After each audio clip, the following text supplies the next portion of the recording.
Play sit and go tournaments 24/7 only on Ace23.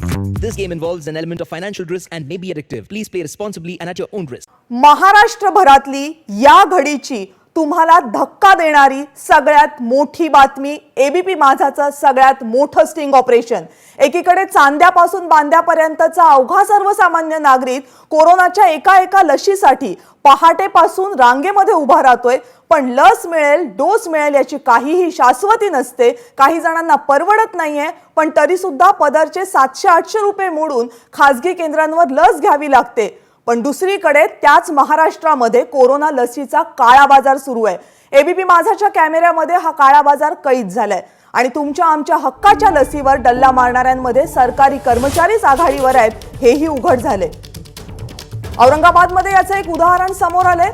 दररोज सरकारी लसीकरण केंद्रांवरच्या 30 ते 40 लसी चोरून त्याची चोरी छुपे विक्री करणारा गणेश दुरोळे हा एबीपी माझाच्या छुपा कॅमेऱ्यामध्ये कैद झालाय. चोरलेल्या लशींची विक्री करण्यासाठी गणेश दुरोळे काही कामगारांना एका खोलीमध्ये बोलवायचा आणि 300 रुपयांच्या मोबदल्यामध्ये प्रत्येकाला लस टोचायचा. हे फक्त औरंगाबादचं उदाहरण समोर आलं असेल, पण असा काळा बाजार तुमच्या आमच्या किंबहुना अवघ्या महाराष्ट्रभर सुरू असल्याची शंका आता व्यक्त करण्यात येते. एबीपी माझानं केलेल्या स्टिंग ऑपरेशनमुळे लशींचा काळा बाजार आता चव्हाट्यावर आलाय.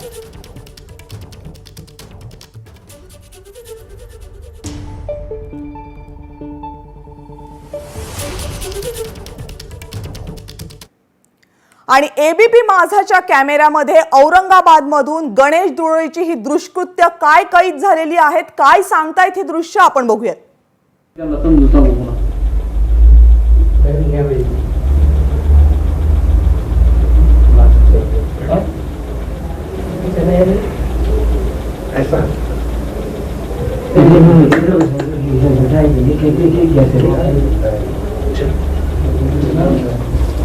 आज नहीं पी रहे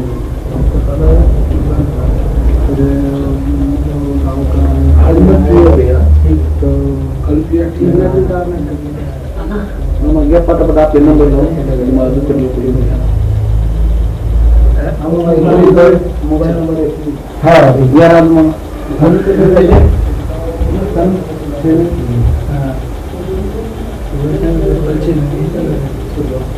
गणेश दुरोळे हा नेमकं काय करतोय? एका खोलीमध्ये कामगारांना बोलवून त्यांना 300 रुपयांच्या मोबदल्यामध्ये ही लस टोचली जाते, जी लस तुमची आमची आहे आणि चोरलेली आहे. हे सगळं झाल्यानंतर पोलिसांनी जेव्हा इथे छापा टाकला त्यावेळेस नेमकं काय घडलं तेही बघूया.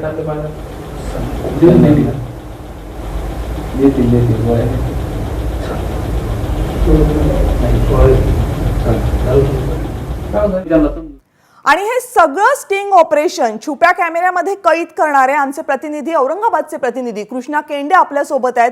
कृष्णा, खरं तर हे सगळं ऑपरेशन सरकारची झोप उडवून टाकणारं आहे. सरकारची झोप उडवून टाकणारे जितकं आहे तितकंच महाराष्ट्राला धक्का देणार आहे. कृष्णा, आम्ही तुमच्याकडे येतोय, मात्र पोलिसांचा छापा पडल्यानंतर नेमकं त्या ठिकाणी काय झालं होतं तेही एकदा बघूयात.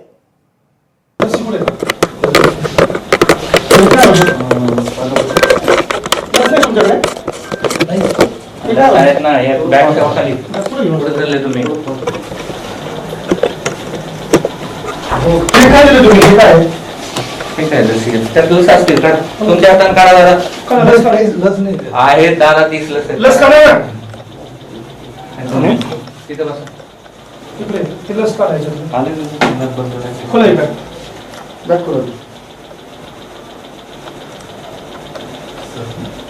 खोला ती पॅकेटला रक्त खोल. ठीक आहे ना, खोला नाही हा तुम्ही खोला नाही तुमच्या समोर खोला खोला आमच्या समोर पूर्ण खाली टाका नाही तर तुम्ही खाली ठेवा नाही. ऐका ना, कितने रुपये 300 रुपये घेता तुम्ही. नाही लस काढायचं खोला बॅक करून खोला ती पॅकेटला रक्त खोल.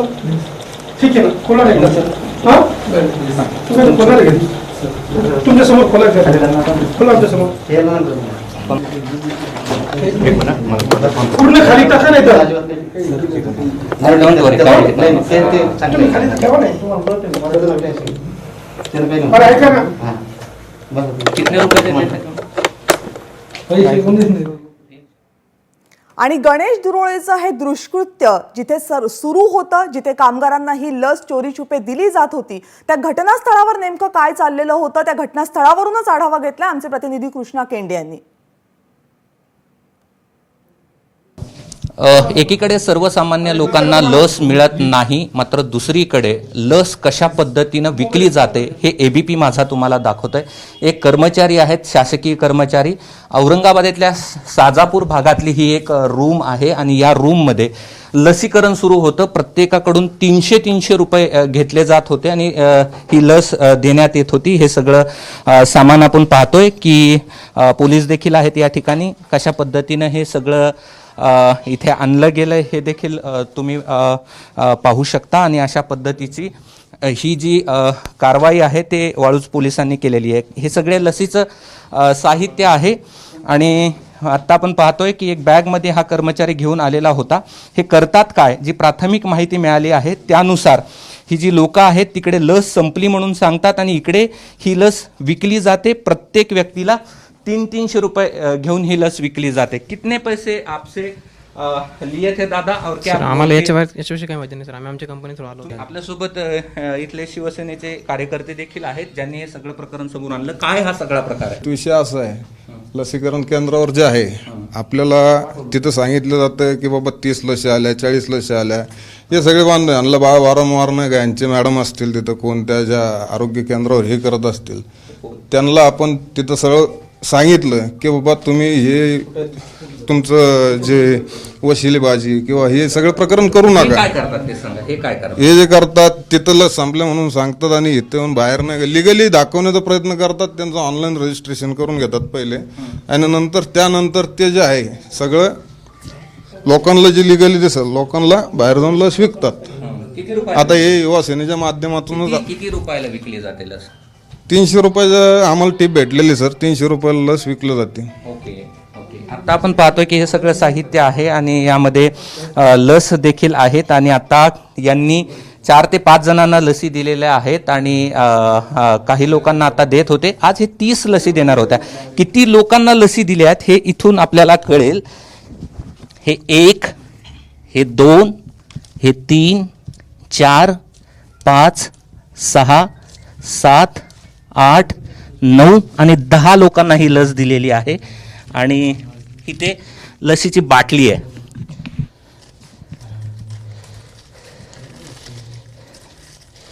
हे बघा, हे बघा, यामध्ये आपल्याला लस असलेली पाहायला मिळते. ही शासकीय लस आहे जी सर्वसामान्य लोक 2-2 किलोमीटर लाईन लावून या ठिकाणी घेण्यासाठीचे प्रयत्न करतात, मात्र त्यांना ती मिळत नाही. मात्र हे असे कर्मचारी जे आहेत ते अशा पद्धतीने लसीचा काळा बाजार करतात आणि हे अशा पद्धतीने करतात. किती रुपयाला विकत होता? विकली नाही सर लस. मग इथं कशी आणली? विकली नाही सर लस. इथं कशी आणली? विकली नाही लस. इथं कशी आणली?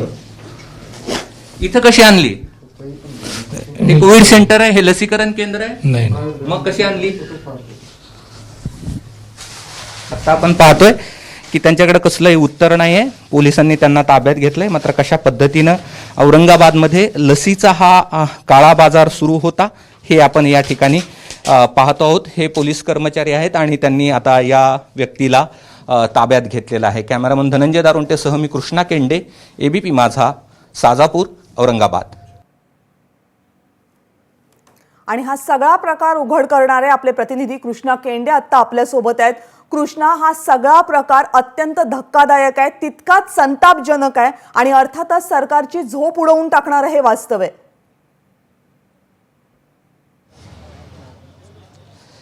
निश्चित आहे, हा अत्यंत धक्कादायक प्रकार आहे आणि महाराष्ट्राला आपण सांगूया की हे कुठं झालंय. ज्या ठिकाणी आपण काही दिवसापूर्वी लसीकरणासाठी चेंगराचेंगरी झाली होती, जिथे एक वृद्ध या ठिकाणी लोकांच्या गर्दीमुळे पडलेला होता आणि त्यामुळे त्याला लसीकरण करण्यासाठी गेलेला असताना इजा झाली होती. त्याच वाळूच भागातलं हे दृश्य आहे साजापूरमधलं. एकीकडे औरंगाबादमध्ये लस मिळत नाही आहेत, कित्येक दिवस लस मिळत नाही, त्यामुळे 1-2 किलोमीटरच्या रांगा आहेत, लोक तसेच परत जातात. मात्र दुसरीकडे हे कर्मचारी लस संपली असं सांगतात आणि ही लस घेऊन अशा पद्धतीनं कुठल्या तरी एका खोलीमध्ये लसीकरण सुरू करतात आणि जी माहिती मिळते आहे त्यानुसार प्रत्येक लस देण्यामागे 300 रुपये या ठिकाणी गोळा करतात. ज्यांनी ही माहिती पहिल्यांदा समोर आणलेली होती ते आपल्यासोबत आहेत. नेमका प्रकार कसा तुमच्या समोर आला आणि कशा पद्धतीने हे सगळं सुरू होतं आणि किती दिवसापासून हे सुरू होतं? नाही, हे अनेक दिवसापासून या ठिकाणी चालू होतं आणि अनेक खास करून साजापूर वाळूज हा जो भाग आहे तो कामगार वस्तीचा भाग आहे आणि कामगारांना त्यांच्या कंपनीमध्ये लस ही कंपल्सरी केलेली आहे आणि ते लोक लस घेण्यासाठी त्या केंद्रावर जातात, उभं राहतात, परंतु त्यांना लस दिली जात नाही. लस संपली असं सांगितलं जातं आणि त्याच्यानंतर कुठेतरी एका खोलीमध्ये किंवा बाहेर बोलून त्यांच्याकडून पैसे घेऊन लस दिली जाते अशी माहिती आम्हाला युवा सेनेला मिळाली होती आणि त्याची शहानिशा करण्यासाठी आम्ही आमचे जे निखिलजी कोळेकर आमचे पदाधिकारी आहेत त्यांना पाठवलं आणि जेव्हा आमच्या लक्षात आलं की या ठिकाणी लसीचा काळा बाजार होतोय, जी सर्वसामान्याच्या हक्काची जी लस आहे ती विकली जाते, मग आम्ही त्या ठिकाणी सगळ्या आमच्या पदाधिकाऱ्याला घेऊन जाऊन आणि मीडियाला आणि पोलिसांना ती माहिती दिली आणि त्या ठिकाणी जाऊन त्यांना रंगेहात या ठिकाणी पकडण्यात आलेलं. किती दिवसापासून सुरू? हा प्रकार गेल्या मागच्या 2 महिन्यापासून चालू आहे आणि अनेक लोक, अनेक कामगार आमच्याकडे नेहमी तक्रारी करत होते की आमच्याकडचं लस दिली जात नाही. आमच्याकडं आम्ही जर माहिती त्या अधिकाऱ्यांना संपर्क केला, त्यांच्याकडून माहिती मिळवली, तर अधिकाऱ्यांचं असं म्हणणं होतं की आम्ही जेवढ्या लस येतात, 100 येतात, 200 येतात, 500 येतात, आम्ही या ठिकाणी देतो, परंतु प्रत्यक्ष त्या ठिकाणी 100 जर लस आल्या तर तिथं 50च लोकांना लस दिली जात होती. हे प्राथमिक दृश्य आहे, एका कर्मचाऱ्यापुरतं मर्यादित आहे की लस बाहेर येण्यापासून ह्यात बराच सगळे लोक सहभागी आहेत? जेव्हा त्या लसीकरण केंद्रावर आरोग्य अधिकारी नेमणूक झालेला आहे, तो आरोग्य अधिकारी असताना जर एखादा कर्मचारी त्या ठिकाणाहून लस घेऊन जात असेल तर नक्कीच त्याच्यामध्ये आरोग्य अधिकारीचं पण काम आहे तिथं लक्ष ठेवायचं.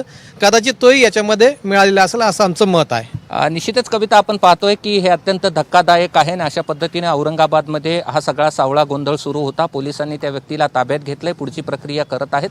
मात्र गेल्या काही दिवसांपासून हा सगळा प्रकार सुरू होता. एकीकडे औरंगाबादमध्ये 1-2 किलोमीटरच्या रांगा आहेत, लोकांना उन्हात उभा राहता येत नाही म्हणून चपलाच्या रांगा लावलेल्या देखील आपण पाहिलेल्या असतील. वयोवृद्ध, अगदी 80 वर्षे वयाचे लोक सुद्धा लाईनमध्ये उभा राहतात. मात्र लस मिळत नाही, ते तसेच परत जातात. मात्र दुसरीकडे कर्मचारी कशा पद्धतीने या लसीकरणाचा काळा बाजार करतात हे समोर आलेलं आहे आणि हे अत्यंत धक्कादायक, विदारक आणि तेवढंच ही यंत्रणा हलवणारं आहे. आणि कशा पद्धतीनं लसीचा सावळा गोंधळ सुरू आहे. आणि एक सांगितलं पाहिजे, हे सगळं का, तर हे सगळं यासाठी होतं की हे सर्व जे गोरगरीब कामगार आहेत ते 300 रुपये लस घ्यायला तयार यासाठी होतात की यांना कंपनीनं सक्तीचं केलेलं आहे. ते जर लसीकरण करून आले नाही तर त्यांना येऊ दिलं जात नाही आणि त्यामुळे मग अशा पद्धतीचा 300 रुपये गेले तरी हरकत नाही, परंतु रोजचा 500-1000 रुपयाचा आपला रोजगार बुडायला नको म्हणून हे अशा पद्धतीने लोक तयार होतात आणि यांचाच फायदा घेऊन अशा प्रकारचे जे लोक आहेत ते लसीचा काळाबाजार करताना आपल्या कॅमेरामध्ये कैद झालेले आहेत. आणि आता या सगळ्या प्रकरणावरती वाळूज पोलीस ठाण्यामध्ये कायदेशीर कारवाईची प्रक्रिया देखील सुरू आहे. कविता. कृष्णा, आणखीन काही महत्त्वाचे प्रश्न उपस्थित होत आहेत. वाळूजचा तुम्ही उल्लेख केला, त्यातलं नेमकं कोणतं लसीकरण केंद्र आहे? हे लसीकरण केंद्र कुणाच्या अखत्यारीमध्ये आहे? तिथले अधिकारी कोण आहेत? आणि तिथून ही लस बाहेर पडल्यानंतर जिथे कामगारांना दिलेले तुम्ही कॅमेऱ्यामध्ये कैद केलं, ती खोली जी दाखवलेली आहे ती किती अंतरावर आहे? ही साजापूर म्हणून भाग आहे, तिथली ही खोली आहे आणि हे जो कर्मचारी आहे तो वाळूज PSCचा आहे, म्हणजे वाळूज आरोग्य केंद्राचा कर्मचारी आहे. खरं तर त्याचा हा भाग नाही आहे, मात्र तरी देखील तो या ठिकाणी येऊन लसीकरण करत होता आणि लसी देत होता. आणि हा जो भाग आहे तो औरंगाबाद महानगरपालिकेमध्ये येत नाही तर औरंगाबाद ग्रामीणमध्ये येतो. याच्या लसीकरणाच्या अधिकारी जे आहेत ते वेगवेगळे आहेत. इथले अधिकारी कोण आहेत याची आपल्याला अजून तरी कल्पना नाही आहे. मात्र हा ग्रामीणमध्ये येत असल्यामुळे हा मनपामध्ये येत नाही आहे आणि त्यामुळे अशा प्रकारचा सगळा सावळा गोंधळ सुरू आहे. एक लसीकरण केंद्र जे इथून खूप दूर आहे तिथून लसी येतात, तो कर्मचारी 3 बॉटल घेतो, त्यानंतर सिरिंज घेतो, याचाच अर्थ असा आहे की तिथलेही काही लोक कर्मचारी याच्यामध्ये सहभागी असल्याशिवाय होत नाही. आता पुढे या महत्वाचा दुसरा प्रश्न असा आहे की हे लीगल कसं केलं जातं, हे सरकारी याच्यात कसं दाखवलं जातं ते देखील आपण जाणून घेऊयात की काय नेमका प्रकार असतो आणि कशा पद्धतीने हे त्यांचं लीगल करतात, कशा पद्धतीने लीगल करतात. सर ते काय करतात, आधार कार्ड जे आहेत आधार कार्डच्या हिशोबाने आपल्याला नोंद करता येते तिथे. त्या आधार कार्ड जे आहेत पहिले ते आधार कार्ड मागून घेतात, त्यांचं ऑनलाईन रजिस्ट्रेशन केलं जातं व नंतर मग ते रजिस्ट्रेशन केल्यानंतर ते जे स्लिप येते ते स्लिप पहिले पाठवतात आणि ते तशा प्रकारे लिगली करून नंतर मग त्या लोकांना लस दिल्या जाते. पैसे कधी घेतात? पैसे ते झाल्यानंतर लगेच पैसे घेतात ते. किती रुपयांनी घेतात? 300 रुपयांनी ते लस विकतात सर, अशी आम्हाला बाहेरून खबर लागली होती. निश्चितच 300 रुपयांनी हे लस घेतली जाते आणि त्याला लीगल देखील केलं जातं. मात्र हे काही जिथे खोली आहे ते काही लसीकरण केंद्र नाहीये, एक प्रायव्हेट खोली आहे आणि तिथं अशा पद्धतीने कशी लस घेतात हा देखील प्रश्न आहे. कविता. कृष्णा, जसं तुम्ही सांगितलं अनधिकृत पद्धतीनं ही लस चोरली जात होती आणि लस टोचल्यानंतर ती अधिकृतपणे टोचले हेही कायदेशीरपणे समोर आणलं जात होतं. त्यामुळे एकूणच या प्रकारामध्ये हा एकटा आरोग्य सेवक संबंधित आहे की या मागे आणखीन कुणाचे धागेदोरे गुंतलेले आहेत हे सुद्धा आता समोर यायला हवं. कृष्णा, तुम्ही राहाच आपल्यासोबत. आपले प्रतिनिधी राजू सोनवणे सुद्धा मुंबईतून आपल्यासोबत आहेत. राजू, औरंगाबाद मधला हा सगळा प्रकार पाहिला, लशीचा काळा बाजार बघितला, पण राज्यभर सुद्धा औरंगाबादमध्ये जो प्रकार समोर आला तसाच लशींचा काळा बाजार सुरू असल्याचा संशयही आता व्यक्त होतोय. याबद्दल काय सांगाल? कविता, पाहतोय आपण हे जे प्रकरण औरंगाबाद जरी उघड झालं असलं, कृष्णाने संपूर्ण माहिती सांगितलेली आहे. तसंच प्रकरण फक्त औरंगाबादमध्ये नाही तर राज्यभरामध्ये अशी प्रकरणं अनेक आहे. राज्यभरामध्ये अनेक ठिकाणी अशा प्रकारचा काळा बाजार सुरू आहे आणि त्याच्या अनेक तक्रारी सरकारकडे आलेल्या आहेत. गेल्या अनेक 2-3 महिन्यापासून या संदर्भात तक्रारी आहेत की लस मिळत नाही, लसीचा काळा बाजार सुरू आहे, लस बाहेर विकली जाते. अशा अनेक तक्रारी ज्या आहेत ते राज्य सरकारला आणि मंत्रालयात वारंवार आलेल्या आहेत. मात्र राज्य सरकारने यावरती कुठल्या प्रकारची ठोस कारवाई जी आहे ती करताना पाहायला मिळत नाहीये.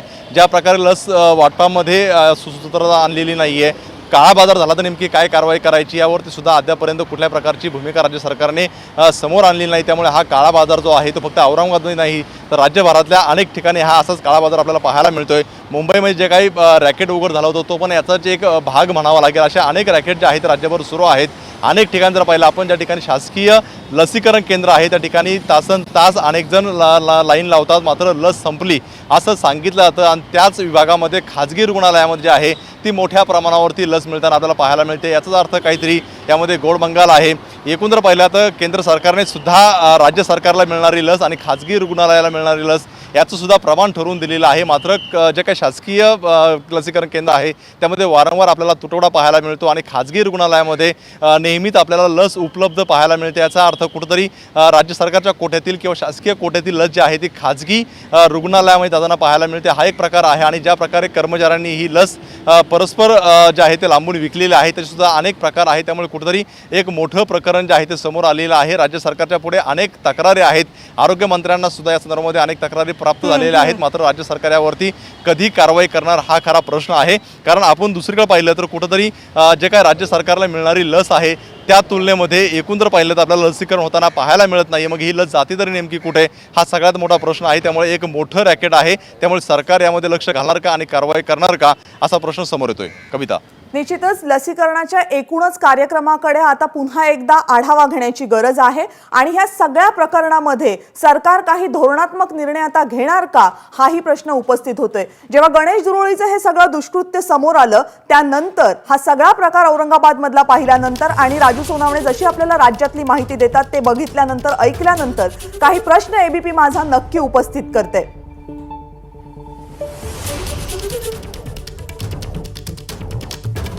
आरोग्य सेवक गणेश दुरोळेच्या डोक्यावर कुणाचा हात आहे हा सगळ्यात मोठा प्रश्न या सगळ्या प्रकरणामध्ये समोर येतोय. लशीच्या काळा बाजारामधले मोठे मासे कोण आहेत आणि त्यांना केव्हा पकडणार हाही मोठा प्रश्न आहे. याशिवाय एबीपी माझाच्या स्टिंग ऑपरेशन नंतर हा सगळा प्रकार पाहिल्यानंतर अनेक प्रश्न उपस्थित होत आहेत आणि त्या प्रश्नांची उत्तरं आरोग्य खातं, महाराष्ट्र राज्य सरकार यांच्याकडनं मिळणं आता अपेक्षित आहे.